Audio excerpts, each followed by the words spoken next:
Well, we are on the outskirts of Lagos here in the Algarve on what is day 3 of the German police-led operation to find any clues that lead to the whereabouts of the British 3-year-old girl Madeleine McCann, 18 years on from when she went missing. We've been here since Monday evening when the search began. You can see that the police van is behind us here. In a moment I'll bring you up to speed with what has been going on today. But let me just bring you a little bit of breaking news. We are hearing from the Portuguese police who have facilitated this search with the German authorities that the operation here will definitely conclude today. The search is finishing this evening. They did have warrants to continue into tomorrow. Now we'll discuss in a minute just what that means in terms of significance, but it does look like after 3 days of searching it is coming to an end here in the Algarve. Now we've been up in the dense shrub and grasslands behind the police van here for the last 2 days, and today the activity has centred on 3 of the derelict farm buildings, stone buildings with no roofs, haven't been used for many years. This morning the activity was that we saw a digger for around 3 to 4 hours excavating one of the areas there, removing some of the dense shrubland, and then we saw radar equipment being sent in. This is this ground-penetrating radar equipment which the German authorities have been using to analyse the ground underneath what are many sort of old concrete floors in these farm buildings. Now they've used that ground-penetrating radar in 3 buildings today. That data will then be taken away and it will be analysed over the coming weeks. Just getting some further updates actually from our contacts. No more searches, it has finished now. So it looks like, and I spoke to an officer just a couple of moments ago, he said it should finish in the next hour or so. So that is the current state of play. As I say, those searches and that ground penetrating radar has been the focus of today. We understand that there have been some materials taken away in boxes, but it's important to stress that we were never going to get a solid answer during this 4-day search operation, because it is 2 decades on. You can understand that if anything of significance was found, it would not be in a state that would be immediately identifiable, and of course it's such a high-profile case, one of the most high-profile missing person cases in the world. This needs to be treated extremely carefully. So that material will now go to be analysed.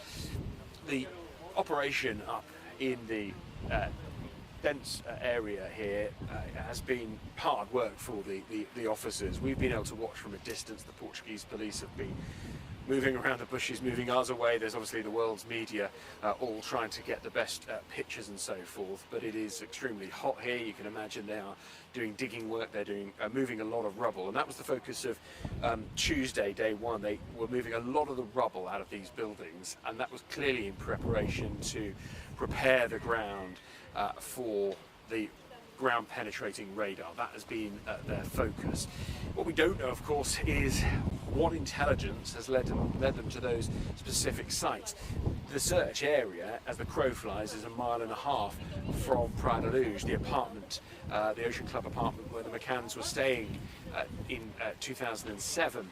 And in between that apartment and the search area is an old farm building where the prime suspect in this case, Christian B., a 48-year-old German man, lived at the time that Madeleine went missing. He's currently serving a 7-year prison sentence in a German jail for an unrelated rape case, but he is due to be released, or could be released, in September. And so there is an element of time pressure for the German authorities who are leading this investigation into the disappearance of Madeleine McCann. It's important to stress as well, it's not just the German police who are investigating. The Metropolitan Police continue their investigation. They are not, though, involved in what's been happening here in the Algarve this week. They issued a statement at the start of the week saying that they would work with their international partners, but they are not here on the ground. It is being led by the German police. The equipment and some of the, the sort of police tents and some of the material and equipment being provided by the Portuguese police as well in conjunction, but very much being led by the German police. So that is the situation on the ground at the moment in the Algarve. There's been no statement from the family of Madeleine McCann. Katie and Jeremy McCann spoke a month or so ago on what was the 18th anniversary of Madeleine going missing. They say they still miss her. They say they'll leave no stone unturned. She would be 22 this year. Her birthday last month would have turned 22, so a poignant time for this search to be ongoing.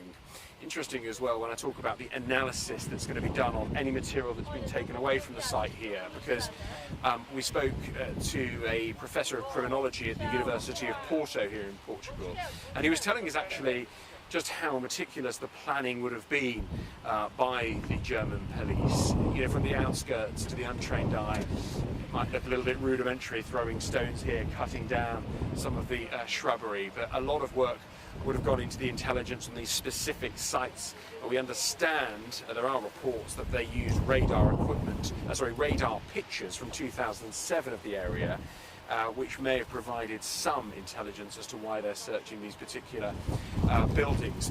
So this criminologist was telling Sky News that it would have gone through meticulous planning, and then once that operation is complete, as we understand that is now happening, then that material is taken away, and it can take weeks to go through this. There could be tiny fragments, they could be looking for any form of old DNA evidence, but obviously after 18 years that is not a simple operation or a simple task, so very difficult for the police officers and the people in the labs there to confirm those details.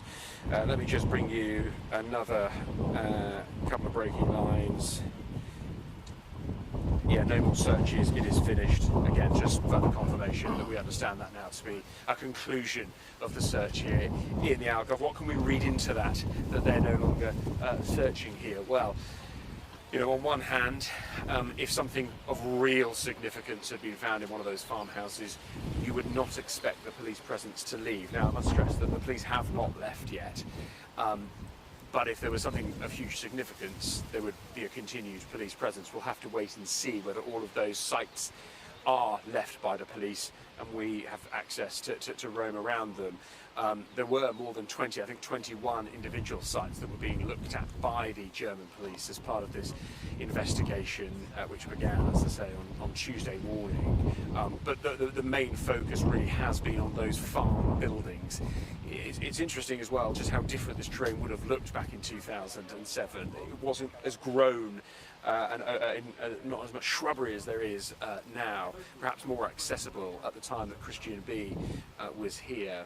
And of course he denies any involvement in Madeleine's disappearance.